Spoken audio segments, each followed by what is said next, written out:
नमस्कार मित्रांनो, शिवाय अकॅडमीच्या MPSC पॅथफाइंडर या नवीन यूट्यूब चॅनलमध्ये तुमचं मी विशाल पवार हार्दिक स्वागत करतो आहे.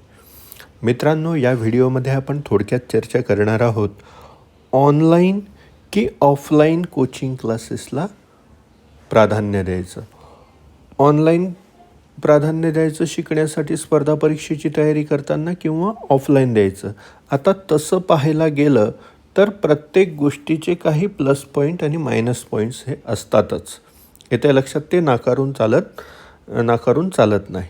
येत्या लक्षात सर्वप्रथम आपण ऑफलाईनमध्ये काय फायदे असतात याबद्दल चर्चा करणार आहोत. येत्या लक्षात तर मग बघा, पहिला मुद्दा आहे वैयक्तिक अनुभव संपर्क. म्हणजे ज्या वेळेला तुम्ही ऑफलाईन कोचिंग क्लासेस जॉईन करतात त्यावेळेला तुमचा जो संपर्क असतो हा वैयक्तिक इंडिव्हिज्युअलिस्टिक असतो. म्हणजे तुम्ही शिक्षकांना भेटू शकतात, तिथं कंप्लेंट तुमची काय असेल ती मांडू शकतात, तुमची तक्रार मांडू शकतात, तुमच्या काही अडचणी असतील त्याच्यानुसार तुम्ही ते प्रत्यक्षपणे त्या सॉर्ट आऊट करू शकतात. हा झाला तुमचा वैयक्तिक अनुभव आणि संपर्क. हा ऑफलाईनचा एक महत्त्वाचा भाग आहे, जमेची बाजू आहे. मात्र हा वैयक्तिक अनुभव किंवा संपर्क तुम्हाला ऑनलाईनमध्ये अनुभवता येत नाही. तुम्हाला ऑनलाईन कंप्लेंटच करावे लागतात. तिकडनं रिस्पॉन्स आला तर ठीक आहे, त्यांच्यावर काही तुमचा फरक पडेलच. ऑनलाईनच्या कंप्लेंटचा हा फारसा अनुभव विद्यार्थ्यांना आलेला नाही किंवा चांगला अनुभव नाही ऑनलाईनच्या बाबतीत. ऑफलाईनमध्ये हे चांगलं असतं. वैयक्तिक अनुभव आणि संपर्क माध्यम चांगलं असतात, प्रत्यक्ष असतात. येत्या लक्षात दुसरा महत्त्वाचा मुद्दा आहे ऑफलाईनमध्ये जो प्रकर्षाने जाणवतो तो म्हणजे अनुभव, विचार यांचं विनिमयकरण होतं. येत्या लक्षात म्हणजे एक्सचेंज होतात. तुमचे जे काही एक्सपिरियन्स असतील, विचार असतील. आता हे अनुभव आणि विचार कोणाचे अनुभव, तर यामध्ये शिक्षक पण तुम्हाला प्रत्यक्ष भेटतात. त्याच्यानंतर तुमचे सहयोगी मित्रपरिवार जो असतो म्हणजे विद्यार्थी जे असतात ते पण तुम्हाला प्रत्यक्ष, जे सोबत शिकणारे असतात ते पण भेटतात. मग त्यांचा स्वतःचा अनुभव एखाद्या विषयाचा अभ्यासताना काय राहिलेला आहे त्याच्या संदर्भात तुम्ही वैयक्तिक एक्सचेंज ऑफ थॉट्स करू शकतात, विचार विनिमय करू शकतात, अनुभवांची देवाणघेवाण करू शकतात. मात्र ऑनलाईनमध्ये ज्या वेळेला तुम्ही ॲप्लिकेशन किंवा वेब बेस्ड ज्या वेळेला तुम्ही अभ्यास करतात त्यावेळेला तुम्ही फक्त एकटे अभ्यास करतात. तुमच्यासोबत कोणी असत नाही. त्याच्यामुळे इतर काय चालू आहे याच्याशी तुमचा फारसा संपर्क राहत नाही किंवा त्याला जरी तो ग्रुप चॅटच्या स्वरूपात असला तरी त्याला तेवढा रिअल फील येत नाही जो ऑफलाईनमध्ये अनुभव आणि विचार विनिमयाच्या अनुषंगाने तुम्हाला मिळत असतो. हा दुसरा महत्त्वाचा भाग ऑफलाईनचा. येते लक्षात. तिसरा महत्त्वाचा भाग आहे उत्तरदायित्व अधिक असतं. ऑफलाईन कोचिंगमध्ये जे आहे ते उत्तरदायित्व म्हणजे ज्याला आपण इंग्लिशमध्ये अकाउंटेबिलिटी जी असते ती खूप जास्त असते किंवा मॅक्सिमम असते. येतंय लक्षात. का?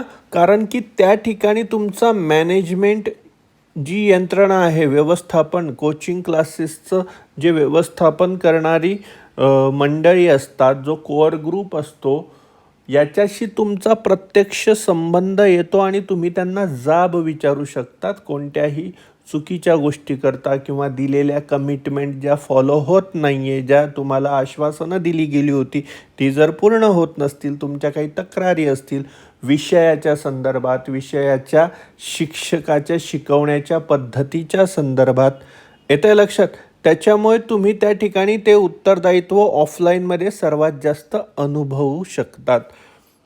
आणि हे उत्तरदायित्व असल्यामुळेच पुढचा मुद्दा निर्माण होतो की वेळोवेळी मागण्यांची तुम्हाला मांडणी करता येते. काही घटक चांगले असतात, काही घटक तुम्हाला जर पसंत नसले किंवा तुम्हाला अडचणीचा वाटला आणि तुमच्या काही त्याच्या संदर्भातल्या डिमांड्स असतील तर ते उत्तरदायित्व अधिक असल्यामुळे तुम्हाला त्या मागण्या वेळोवेळी ऑफलाईनच्या पद्धतीमध्ये प्रत्यक्षरित्या मांडता येतात.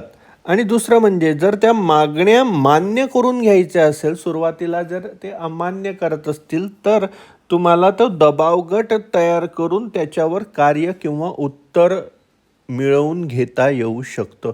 म्हणजे विद्यार्थ्यांचा ग्रुप तयार झाला की नाही आम्हाला तर असं प्रकारचं टायमिंग सूटच होत नाही किंवा हे तर आम्हाला या विषयाचं समजतच नाही, असं जर तुम्ही कॉमनली ग्रुप करून तक्रार केली आणि जर तुम्ही त्यांना म्हटलं की नाही तुम्ही आम्हाला हे आश्वासन दिलं होतं आणि ते तर पूर्णच होत नाही आहे, त्याच्यामुळे तुम्ही ते पहिले पूर्ण करा, अन्यथा आम्ही तुम्हाला फी देत नाही किंवा आमची फी परत घेतो, अशा प्रकारे तुम्ही त्यांना दबावात ठेवू शकतात, दबावगट म्हणून कार्य करू शकतात ऑफलाईनमध्ये. ऑनलाईनमध्ये ते कदापि शक्य नसतं.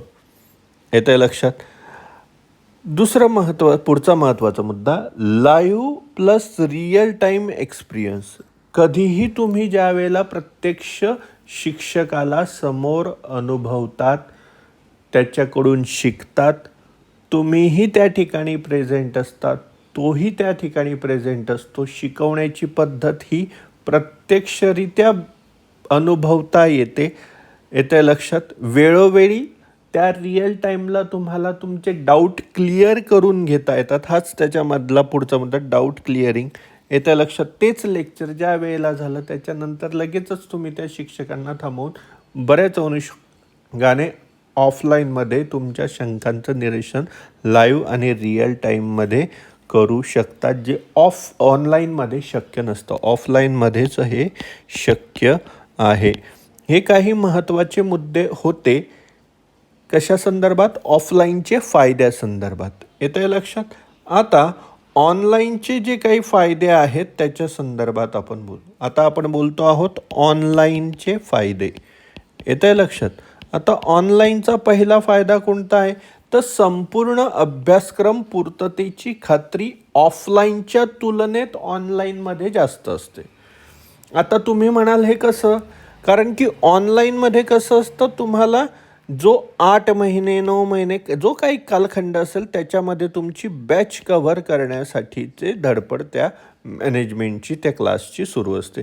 मात्र ऑनलाईनमध्ये कसं असतं, तुम्हाला जरी तो वेळ उपलब्ध नसला तरी ते विषयाचं, त्या टॉपिकचं एक जे काही रिमेनिंग पोर्शन आहे त्याचं रेकॉर्डिंग करून ते लेक्चर्स तुम्हाला उपलब्ध करून दिले जाऊ शकतात रिअल टाईममध्ये.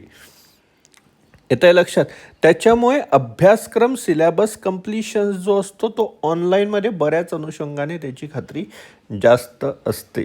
येतं लक्षात? इकडं ऑफलाईनमध्ये एक्स्ट्रा लेक्चर्स घ्या, मग ते शिक्षक उपलब्ध होतीलच का, मग तुमच्या परीक्षेच्या आत ते चालेलच का, तर असं नसतं. हिच्यामध्ये जरी तुमचं 4 तासाचं लेक्चर असेल, 3 तासाचं लेक्चर असेल, जे काही असेल त्याच्यापेक्षा जास्त जरी ते झालं तरी त्याची एक्स्ट्रा तुम्हाला फक्त व्हिडिओ क्लिप अवेलेबल करून देणं, रेकॉर्डिंग अवेलेबल करून देणं आवश्यक ठरतं. त्याच्यामुळे तुलनेने संपूर्ण अभ्यासक्रम हा ऑनलाईनमध्ये मिळण्याची शक्यता जास्त असते ऑफलाईनच्या तुलनेत. आपण कंपॅरिझन करतोय ते मिळू शकतलं, ऑफलाईनचा सिलेबस कम्प्लीटच होत नाही असं मी म्हणत नाही. मात्र रिअल टाईम जेवढं कमिटमेंट, जेवढ्या दिवसांचा कालखंड दिलेला आहे तेवढ्या दिवसांचं वर्किंग अवर्समध्ये लर्निंग टीचिंग अवर्स हे ऑनलाईनचे जेवढे पंक्च्युअली फॉलो केले जातात तेवढे ऑफलाईनचे होऊ शकत नाही किंवा त्याच्यामध्ये अडचणी असतात, तांत्रिक पण असतात. येतं लक्षात? पुढचा महत्त्वाचा मुद्दा आहे ऑनलाईनच्या फायद्यांमध्ये, तो आहे हव्या त्यावेळी हव्या त्या ठिकाणी आपण कोचिंग उपलब्ध करून घेत असतो. येतं लक्षात? तुम्ही प्रत्येक वेळेला तुमच्या वैयक्तिक कारणामुळे जर तुम्हाला काही दिवस घरी राहावं लागलं, कोणत्या ठिकाणी तुम्हाला क्लासेसच्या एरियाज कॅम्पस सोडून जावं लागलं, तर ते ऑफलाईनमध्ये तुमचं तेवढं बुडत असतं आणि क्लास तुम्हाला परत ते ऑफलाईन कोचिंगमध्ये बुडालेलं सिलेबसचा पोर्शन पुन्हा ते रिट्राईव्ह करेलच असं नाही आणि 1-2 विद्यार्थ्यांकरता ते शक्यही नसतं प्रॅक्टिकली. त्याच्यामुळे ते काय सांगतात तुम्हाला की बाबा रे, तुला जर काही अडचण असेल तर विचार, ह्या नोट्स आहे इथेतून वाचून घे, दॅट्स इट. मात्र ऑनलाईनमध्ये तुम्ही कुठेही असा जगाच्या कोनाकोपऱ्यात नेट कनेक्टिव्हिटी असली तर तुम्हाला ते हव्या त्या ठिकाणी हव्या त्या वेळेला तुमच्या कम्फर्टेबलनुसार ते ॲक्सेस करता येतं, उपलब्ध करून घेता येतं. सगळ्यात महत्त्वाचा, त्या उपलब्धतेच्या बाबतीत जो आता आपण चर्चा केला त्याच्याशीच निगडीत आहे. तुमच्या कम्फर्ट व नीडनुसार लेक्चर्स एकापेक्षा जास्त वेळेला तुम्ही काय करू शकतात, पाहू शकतात. म्हणजे ज्या वेळेला तुम्ही कम्फर्ट आहात, तुम्ही इच्छुक आहात, तुम्ही एकदम रिलॅक्स्ड आहात आणि तुमची ती गरज पण आहे. आता ऑफलाईनमध्ये होतं काय, एखादं लेक्चर झालं की ते परत रिपीट होईल का? तसंच्या तसं रिपीट नाही होणार. कदाचित त्यावेळेला तुमची मनस्थिती काही वेगळी असेल, तुम्हाला काहीतरी त्रास होत असेल, तुमची तब्येत खराब होत असेल, तुम्ही लक्ष देऊ शकत नसाल, तुम्हाला काही टेन्शन आहे कॉलेजचं वगैरे, याच्यामुळे तुमचं, आता माणूस आहे त्याच्या वेगवेगळ्या समस्या असतात, येत्या लक्षात. त्याच्यामुळे तुमच्या त्या लेक्चरला ज्या वेळेला तुम्ही ऑफलाईन अटेंड करतात त्यावेळेला तुम्ही ते 100% ग्रास्प करू शकतात असं नसतं. मात्र ऑनलाईनमध्ये खूप छान आपल्याला वातावरण मिळतं किंवा सोय मिळते. ती म्हणजे कशी, एक लेक्चर बघितलं ठीक आहे, नाही कळालेलं आहे तिच्यातलं काही पोर्शन तुम्हाला परत आहे जसंचं तसं रिवाइंड तो लेक्चरचा सेशन तुम्हाला ॲक्सेस करता येतो आणि तुमची जी शिकण्याची आणि त्या मुद्द्याची गरज आहे ती पूर्ण होऊ शकते. हे ऑनलाईनमध्येच होतं, येतं लक्षात. आणि पुढचा मुद्दा आणखी त्याला धरूनच आहे, मॉड्यूल्समुळे आवश्यकते आणि गुणवत्तापूर्ण मार्गदर्शन मिळण्याची हमी असते. आता मॉड्यूल्स म्हणजे काय, तर ते विषयनिहाय असू शकतात. तुम्हाला नाही लावायची पूर्ण बॅच, तुम्हाला फक्त अर्थव्यवस्था शिकायची आहे, तुम्हाला फक्त पॉलिटी शिकायचं आहे, तुम्हाला फक्त सायन्स शिकायचं आहे, हे तुम्हाला कोचिंग क्लास अव्हेलेबल नाही करून देत. आणि विशेष करून ऑफलाईन हे सगळं आता उपलब्ध आहे ऑनलाईन सेक्शनमध्ये, ऑनलाईन सेगमेंटमध्ये. आणि हे फक्त मॉड्यूल्समध्येच उपलब्ध आहे असं नाही, तर ते क्वालिटेटिव्ह बेस आहे, येतं लक्षात. म्हणजे फॉर एक्झाम्पल आता एक लक्षात घ्या, एक एक्स कोचिंग क्लास आहे, एक एक्स नावाचा कोचिंग क्लास आहे. या कोचिंग क्लासमध्ये पॉलिटी आणि इकॉनॉमी बेस्ट क्वालिटीचं शिकवलं जातं. कसं शिकवलं जातं, बेस्ट क्वालिटीचं मात्र त्या ठिकाणी हिस्ट्री, जॉग्रफी, येतं लक्षात, सायन्स हे विषय काही बरोबर शिकवले जात नाही, येतं लक्षात. त्यातल्या त्यात गणित चांगलं होतं तर बुद्धिमत्ता किंवा इंटेलिजन्स त्या ठिकाणी चांगलं शिकवलं जात नाही. आणि तुमच्याकडून ही एक्स कोचिंग या पूर्ण बॅचची फी घेत असते, फुल फीस तुमच्याकडून घेत असते. मग हे दोनच विषय शिकण्यासाठी तुम्हाला तो कोचिंग क्लास परवानगी देत नाही. तो म्हणतो की आमचं ही पूर्ण बॅचची फी भरा आणि सर्व लेक्चर्स करा.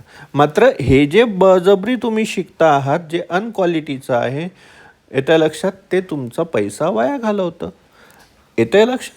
आणि ज्या वेळेला तुमचा पैशाचा संबंध येतो त्यावेळेला तो तुमचा कष्टाचा पैसा वाया जाऊ नये अशी आपली प्रत्येकाची इच्छा असते, येतं लक्षात. मात्र मॉड्यूल्समुळे होतं काय, तर तुम्ही मॉड्यूल्समुळे करू काय शकतात, तर तुम्ही मॉड्यूल्समुळे जे बेस्ट आहे, जे बेस्ट आहे ऑल ओव्हर महाराष्ट्र, येतं लक्षात, और इंडियामध्ये, भारतभरात जे काही उत्तम मार्गदर्शन उपलब्ध आहे त्याचे ऑनलाईन कोर्सचे मॉड्यूल ॲप्लिकेशन थ्रू म्हणा, ऑनलाईन म्हणा, जे काही त्यांचा प्लॅटफॉर्म आहे ते विकत घेऊन तुम्ही ते हव्या त्या ठिकाणी ॲक्सेस करू शकतात.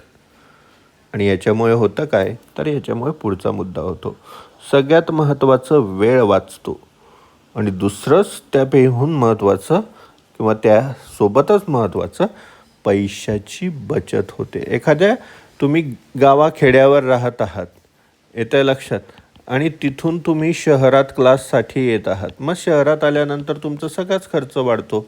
मग तुमचं रूम, मग तुमचं जेवण, येतं लक्षात, हे सर्व खर्च वाढतो. मात्र मोबाईल तुम्हाला तुमच्या गावात पण ऑपरेट करता येतो, नेट कनेक्टिव्हिटी आता बऱ्यापैकी प्रत्येक ठिकाणी पोहोचलेली आहे, त्याच्यामुळे तुमच्या त्या इतर पैशाची पण आणि वेळेची पण बचत होते, येतं मित्रांनो लक्षात. तर हा सगळ्यात महत्त्वाचा मुद्दा आज आपण डिस्कस केला, तो म्हणजे ऑनलाईन आणि ऑफलाईनचे प्लस पॉईंट आणि निगेटिव्ह पॉईंट्स काय आहे. व्हिडिओ आवडल्यास नक्की लाईक करा, शेअर करा येत्या लक्षात आणि चॅनलला MPSC पॅथोफाइंडरला सबस्क्राईब करायला विसरू नका. Thank you very much.